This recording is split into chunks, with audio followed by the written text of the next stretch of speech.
good morning, everyone, and thank you so much for joining us to How We Build This Toronto, a webinar series we started, I would say 2 months ago, or 2 months ago, to have a chance to discuss informally with Toronto's most innovative leaders and get to ask them about the movements they build and the story behind it. For those of you who don't know me, I'm Nama Blonder. I'm an architect and urban planner with Smart Density. My co-host and my friend is Lirad Kligman, the co-founder of the Yorkville team, a residential and commercial sales team in Toronto.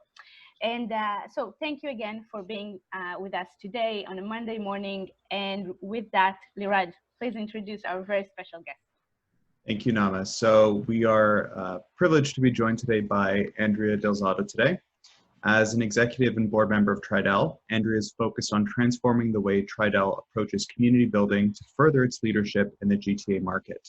In keeping with the foundational pillars of the organization, Andrea drives innovation, oversees corporate values, and empowers employees to ensure Tridel's continued success in the industry.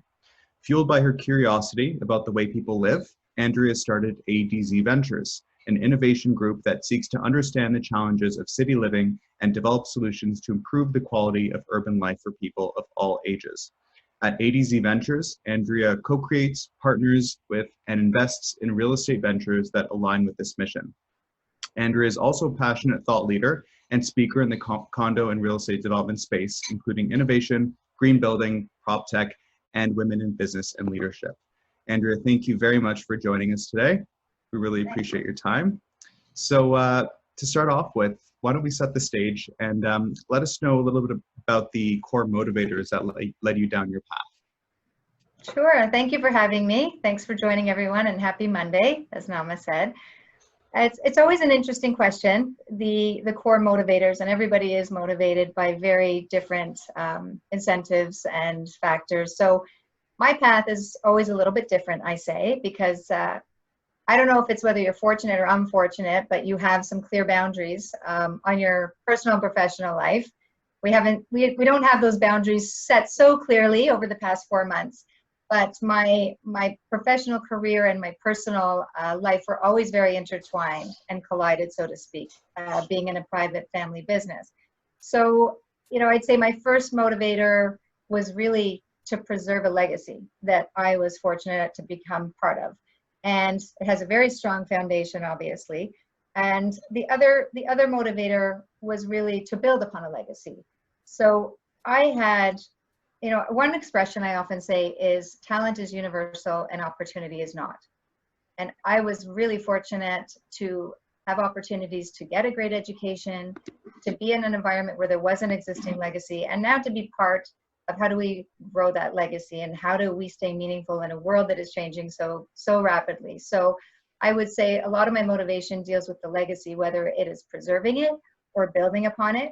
And our purpose has really never changed. And, as expressed down to me from my father, it's very noble to build shelter. So we never looked at it as we're a condo builder, we're a home builder, we're all these mixed spaces right now. We build shelter. And I don't think that's been as paramount in our eyes and minds as it has been the past 4 months. Shelter is critical. And, we often get asked how many in your homes are investors versus tenant. At the end of the day, we put roofs over people's heads. And that is really, really something to be proud of, and something that we are going to keep examining how we do it, because people continue to live differently. Those are the motivators. Excellent. And also going back in your career, was it influenced or inspired by a key relationship? And building on that, who is your mentor at the start? Yeah, I should have started by saying, when I was asked to participate in how I built this, I always make it very clear, I didn't build this. I was lucky to be part of it. Obviously, my father and his brothers built this. And what I would say the key mentor in my life, that's a really easy question. That was my father. And, an upbringing of that mindset, that shelter being such a purposeful thing to do as a career, and visiting construction sites. I always joke my favorite smells were sawdust and paint. He was definitely an anchor in my early early stages of considering what I wanted to do. But I was also very influenced not by what I wanted, but by what I didn't want.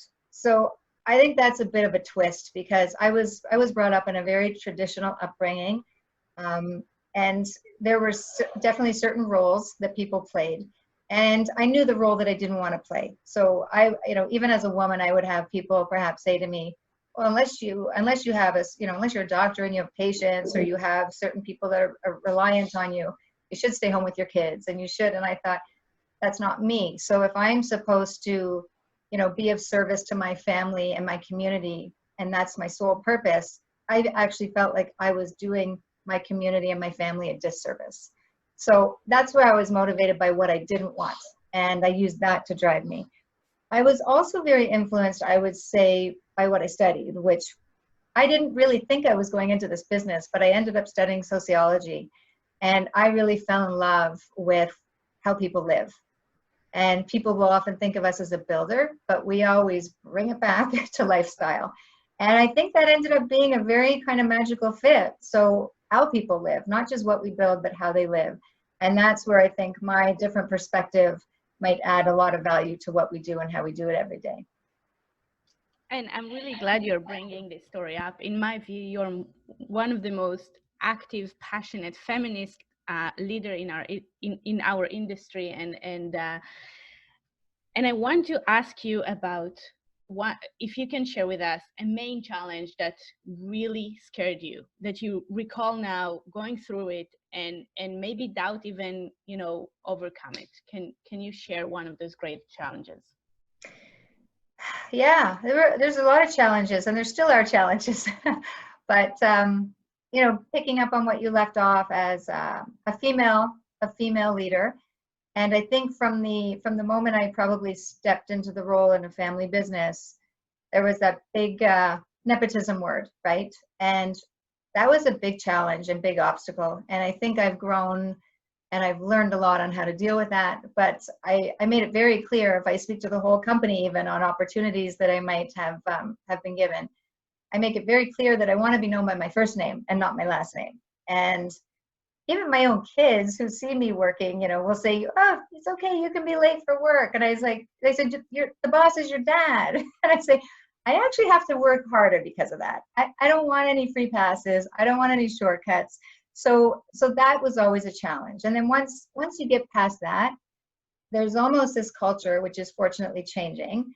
And as a woman, as a female, you get a little bit relegated to that pink ghetto. And I know people, some people know the term, but it's really making sure we stay in our lane, which are those areas of the business that you see more women in. And so I kind of used that as an opportunity, and where I did go in those areas. So for instance, as a woman, you weren't strongly encouraged as a child to go visit construction sites or understand the finance role. So I had to really push for that. That was a challenge, and I turned it into an opportunity.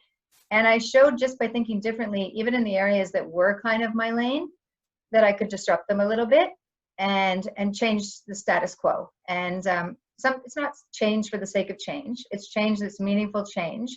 And I was able to do that, sometimes easier than others. But the other, I guess, challenge with that would be, as a member of the principals in the company, I've heard the expression before, the higher you get to the top, the better the news you hear.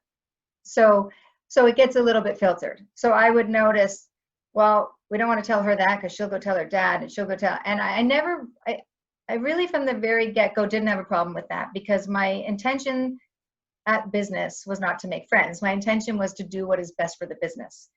And of course, if something is relevant and needs to be brought forward, I have no problem bringing it forward. But some people, I think it's a boundary that you have to be comfortable with, and you can get more comfortable with, and just remember why you're there. So that was kind of, that was an obstacle, but there are definitely challenges, definitely mistakes. I know we might talk about mistakes, but challenges change. There's always a different one. It's similar challenge, different name, but I think you get a little bit tougher, you get thicker skin, and you build some resilience, which is very, very important. I absolutely loved your answer, by the way. Okay, so challenge is something of the past, uh, maybe present, for sure the future. But how do you deal with uncertainty, a future challenge? How do you leverage that and shift it to? And I think it's very related to the times that we are at today. But how do you deal with anything that is just falls under uncertainty? Right. So I think a lot of people have great fear about uncertainty, and I've surrounded myself with, I guess, enough people that have been very powerful influences on me. And they've taught me really to kind of embrace uncertainty. Because if you think about it, uncertainty is not a no. Uncertainty means that there's a possibility. And I think unless you look at it from that perspective, you could shut down a little prematurely. So, anyone who knows me will tell you I do not stop at the first no. Thank goodness. But it's using that uncertainty as fuel, getting over the ego, getting over that fear of being vulnerable, and just taking chances, because none of us know the outcome. Again, back to Lorad, like especially these days, there's a lot of uncertainty, and we don't know. But are we going to stop? We are going to keep going. In fact, we did have to keep going as an essential service. And I would encourage everybody to think of it as possibility, because it's not a binary yes or no. There's uncertainty means that there's options. There's a lot of gray in there. I love it. I think it's brilliant advice. I love all your answers. Thank you. Webinar is getting better from a moment to moment. But I also want to ask about something positive, not just being the negative party pooper on this webinar. I want to ask you about success and not the cliche part of success. How do you, first of all, define it, celebrate it? You look back and you said that was a success. I should be so proud of myself for reaching that goal. I think everybody defines success so differently, but I'll talk a bit about how I celebrate it, but how I define it. I think there's this tendency to look at success as the big win, and I think that's a tremendous mistake. I think successes can be very minuscule, very small, and we're in an industry and we build communities that take years, right? 7-10 years from the time you acquire a piece of property to you hand over homes to people. And if we didn't look at those little successes along the way, we could get very discouraged, because obviously there's a lot of obstacles in what we do. So I would say, personally and professionally, we really try to look at it incrementally. We try to look at each small success along the way. And really, we've spent a lot of time evolving, I guess, the reward system. And really, it's not a dollar sign that I'm talking about. It's things like gratitude, things like appreciation, letting everybody know how they fit in, how they're doing their job well, and how it fits into the bigger picture, and how it really wouldn't thrive without every single piece. That is how we look at success. And we also made great strides toward making sure it's timely, and how we talk about success with our team and our Tridel family. Because if you talk to people about their performance once a year, about something they did 9 months ago, how relevant is that anymore, right? I always give the analogy I heard about the Super Bowl. So you win the Super Bowl, the bucket of ice is dumped on you right there. It's not in a week, it's not in a month. You've got to make it timely and memorable, right? And you got to celebrate it. And I think the bigger the success is, the bigger the pause, and the more we celebrate.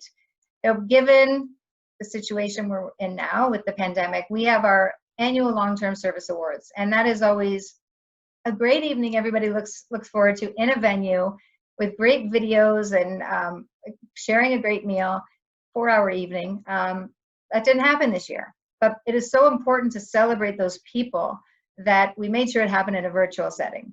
So it was much more condensed. Some people may have even preferred it, but the spirit stayed alive. And that's something we've been doing for over 35 years. And we have very tenured employees, celebrating 40 years, 50 years. And those are big milestones, right? So you definitely want to celebrate those. But even the 5 years, even someone who has been with us a week, we say, I do know someone who's been there a week and they come to the awards and they're like, wow, this is what I'm a part of, right? So celebrating them, anyone new. We're celebrating people who have been there for decades. And it's funny because people refer to us as the big red machine, right? And I always say, yes, we are a great machine and we do what we do really well. We're well oiled, we're efficient, we're great. We pour a floor a week, right, when we're building a high rise. But who runs the machine? It's our people. So, you know, it's not just an industrial perspective on a, you know, parts of a machine, robotics that put a building into place. There's always the people element. So that's really what we celebrate, and that's success. Having people that can build that culture, give their discretionary effort every day, because, you know, let's face it, it's we're all doing more with less and struggling sometimes. So I think unless you have that type of culture, those successes are hard to find. But we're fortunate we find them frequently, small and big. Am I making you cry, Nama? She's silent. I love that answer. I loved it too. Yeah, it's businesses don't make decisions, it's the people behind them. And at the end of the day, we run businesses for the benefit of humans. So it's important to take a moment, pause, and reflect on the humanity of business as well, so I love your answer. That was great. Now, going back, so recognizing that hindsight is 2020, and our personal values evolve over time, and those sort of influences that affect our decisions. But going back, is there anything that you would change, any decisions you would have made differently? I think this is a question people get asked a lot. I think it's an important one, but my answer is probably not typical. And I would say I could have killed myself with the should haves. You know, I could do it a lot. I should have had more external career opportunities outside of a family business. I could have had more education, gotten my MBA, which I did not. I should have myself to death, and I think everybody could. And I think that ends up being, even the people that I've, you know, been fortunate enough to have conversations with, where they say, I thought I should do that, and I did it.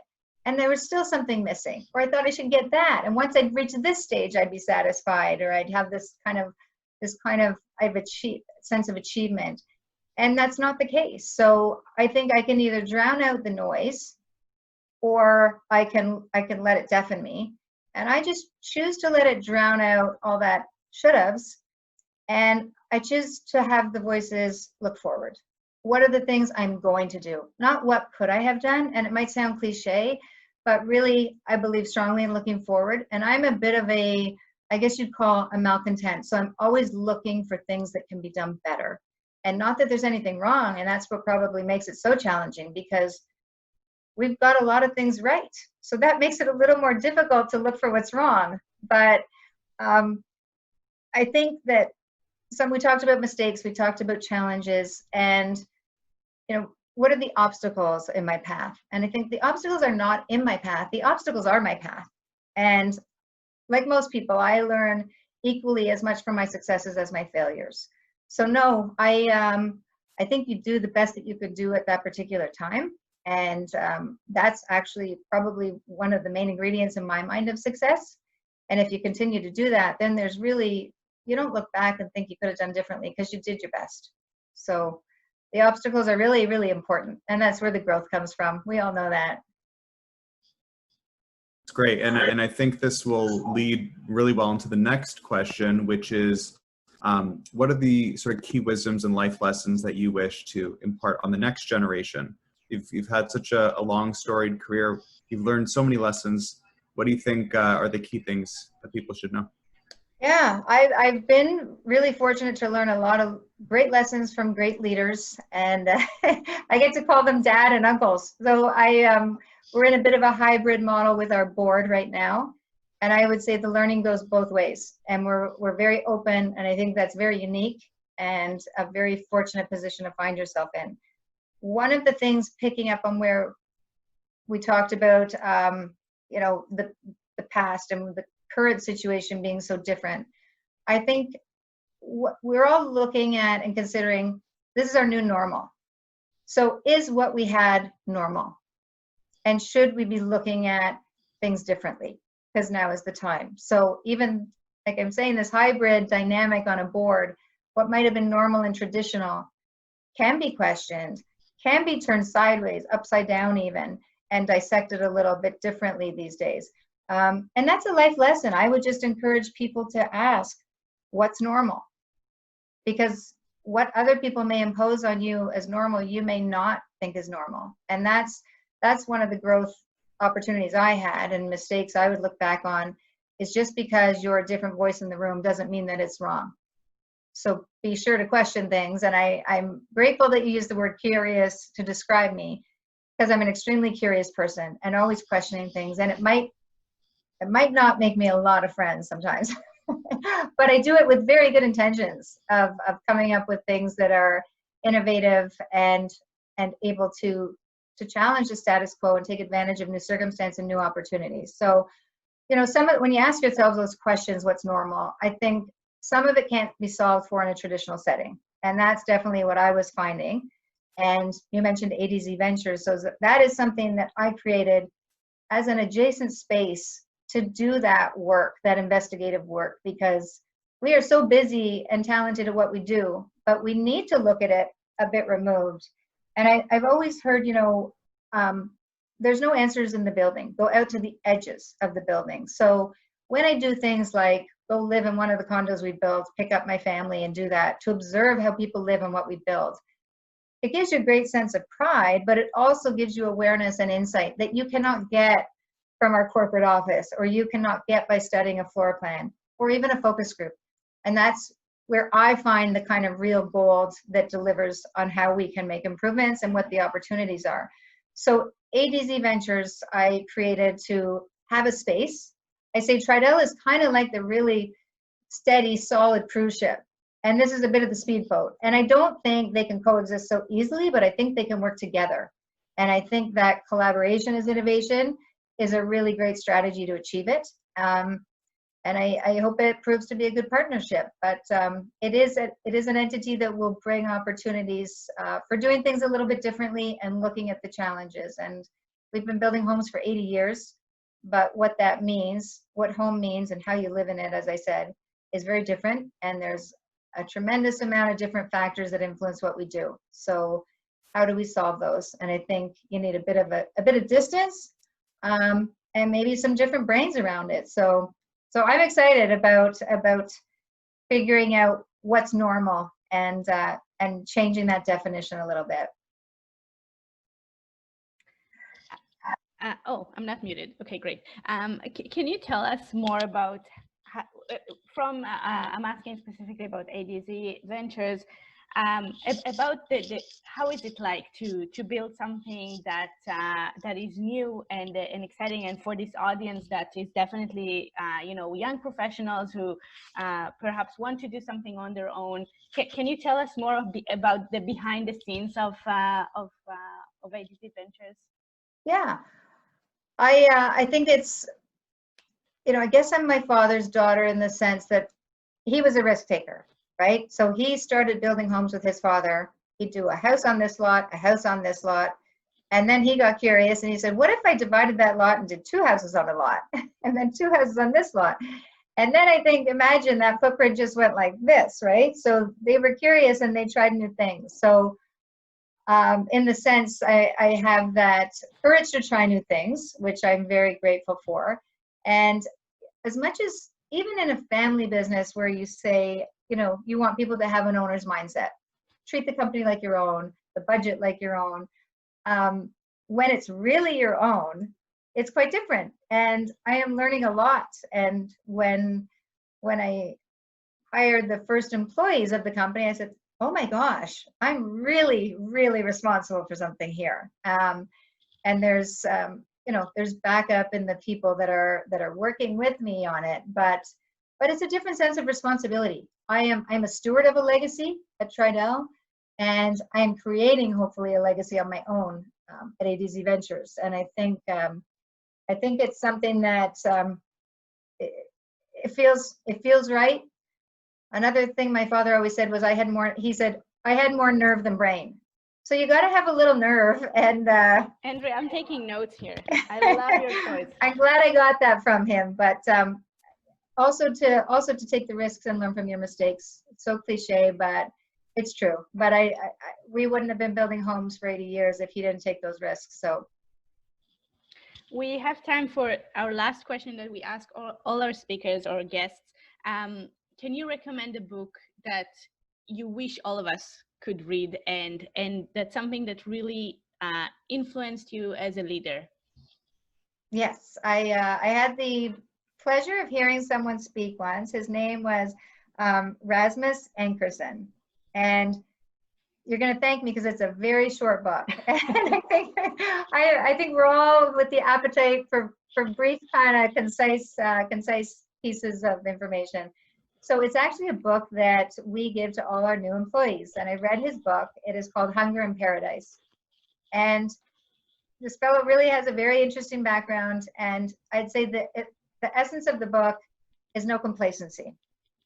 So the message I think we want to give to every new employee is that, we're 80 years young, strong, but we want to go another 80 years. So don't rest on your laurels, no complacency, and think differently. Encourage you to think differently and bring your voice to the table, because nothing stays the same. So we don't want to stay the same. We want to change with the times. And I think I think that short book is a great inspiration for people to do just that. That's great. Hunger in Paradise. Okay, that's awesome. I was serious. I seriously took notes from when you were talking. I love some of the lessons you shared with us, and thank you for that. And I think this webinar proves something that I've been saying, that you are one of the most approachable and kind leaders in our industry today. And thank you so much for joining us and being part of this COVID version of conversations. Lirad, any last anything that you would like to say beyond thank you? Yeah, no, I think it was wonderful. Thank you very much, Andrea. And I think that it drives the message home that no matter how big you get or how established an organization is, there's no backseat to taking innovation. So, and constantly improving and questioning and staying curious. So thanks for driving those messages home. Hope everybody else got the same sort of value that Nama and I did. And thank you very much for your time. Thank you for having me. I appreciate the opportunity.